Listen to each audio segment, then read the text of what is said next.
दोस्तों नमस्कार, मैं doctor Avdhesh Patel mind and memory mastery से। आज इस वीडियो में हम चर्चा करने वाले हैं ऑब्जर्वेशन के दूसरे पार्ट की।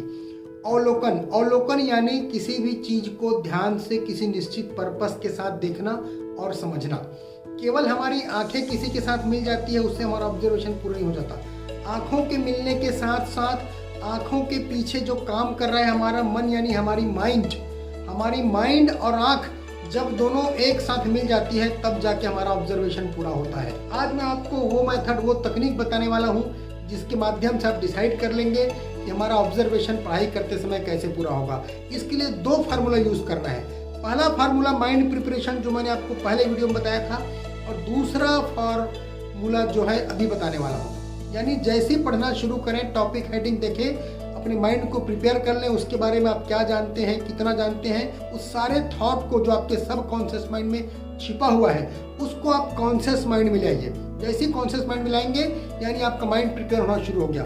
उसके बाद जैसे हम देखते हैं, छोटा नर्सरी का बच्चा है, वो जब पढ़ाई करने बैठता है उसे हम ए लिखते हैं तो उसे पूरा ए नहीं दिखता, एक एक लाइन दिखता है ए का, एक लाइन, दो लाइन, तीन लाइन बीच का पूरा ए, पूरा ऑब्जर्वेशन इस तरीके से करता है। जैसे ही थोड़ा बड़ा होता है APPLE एप्पल लिखते हैं तो पूरा एप्पल को वो एक एक लेटर पढ़ता है, पहले ए पढ़ता है, फिर पी पढ़ता है, फिर PLE, इस तरीके से एक एक लेटर से एक एक वर्ड, फिर एक एक वर्ड से एक एक सेंटेंस, ऐसी योग्यता हमारी विकसित होती है। अधिकांश जो स्टूडेंट 6, 7, 8 के हैं या कॉलेज लेवल पे हैं, उससे ऊपर के लेवल पे हैं, ये एक पैराग्राफ से लेके एक पेज तक पढ़ सकते हैं। इतना हमारा माइंड प्रिपेयर हो जाता है, इतना शार्प है, इतनी प्रैक्टिस हमारी इस एज में हो चुकी होती है। लेकिन इसके बावजूद भी हम ऑब्जर्वेशन नहीं कर पाते। तो मैं आपसे कहना चाहूँगा, आप एक पैरा पढ़िए। एक पैरा पढ़ने के बाद उसमें 3 से 4 प्रमुख शब्द होंगे। उन शब्दों का मीनिंग आपको क्लियर होना चाहिए। यदि वो मुख्य वर्ड के मीनिंग आपको क्लियर नहीं है तो चूंकि वो शब्द बार बार उपयोग होंगे और जो शब्द का मीनिंग क्लियर नहीं है तो आपका माइंड उसे ठीक से ग्रहण नहीं कर पाएगा और आप आगे बढ़ेंगे, आगे पाठ पीछे सपाट की स्थिति बनेगी। तो पहला फार्मूला है, जो कीवर्ड है उसका मीनिंग आपको क्लियर होना चाहिए।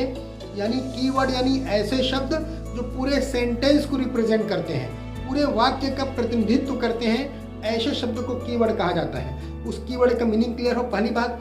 दूसरी बात, जैसे ही पूरा एक पेज या एक पैरा आपका क्लियर हो, पढ़ लिया, पढ़ने के तुरंत बाद आप पुस्तक को बंद कीजिए और इमीडिएट सोचिए कि आपको उसमें से क्या समझ में आया। उसके बाद आगे पेज पढ़िए। एक एक पेज पूरा होने के तुरंत बाद आधा से 1 मिनट अपना टेस्ट लेना है। इस प्रोसेस में क्या होगा, शुरू के 5 दिन 7 दिन में थोड़ा थोड़ा धीरे धीरे कंसंट्रेशन बढ़ेगा। 7वें 8वें दिन आपके साथ क्या होगा, ध्यान सुनिएगा। 7वें 8वें दिन ये होगा, आपके सब कॉन्शियस माइंड में क्या थॉट चलता रहेगा। जैसे आप पढ़ने बैठेंगे आपका सब कॉन्शियस माइंड में थॉट चलता रहेगा, अरे यार ये तो पढ़ता है, पढ़ने के बाद तुरंत मुझसे पूछता है। वो सब कॉन्शियस माइंड में ढेरों सैकड़ों विचार चलते रहते हैं।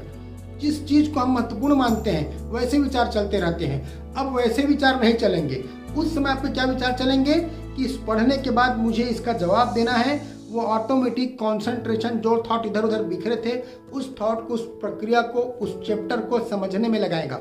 और निश्चित तौर पे आपके बहुत सारे अनवांटेड थॉट्स इसमें जो इधर उधर बिखरे थे वो एक जगह केंद्रित होंगे, ऑब्जर्वेशन में केंद्रित होंगे, ऑब्जर्वेशन की इस प्रक्रिया में एक जगह केंद्रीभूत होंगे, सेंट्रलाइज होगा और धीरे धीरे आपका मन लग जाएगा और आप देखेंगे 15 से 20 दिन में इस पूरी प्रक्रिया से ऑब्जर्वेशन पूरा होगा। तो इसको दोस्तों अपनाइए और अपनी जिंदगी में अपने ऑब्जर्वेशन, अपने अवलोकन को स्ट्रांग बनाइए।